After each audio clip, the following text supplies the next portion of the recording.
How to fix CapCut couldn't sign in, try again later on iPhone.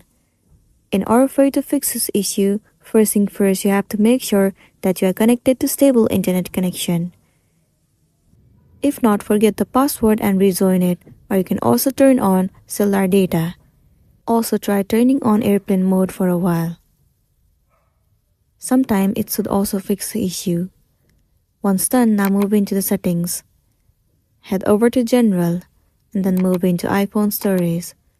In space, move into CapCut, and then click on Offload app. Once again tap on Offload app, it will clear the cache and the storage of the application.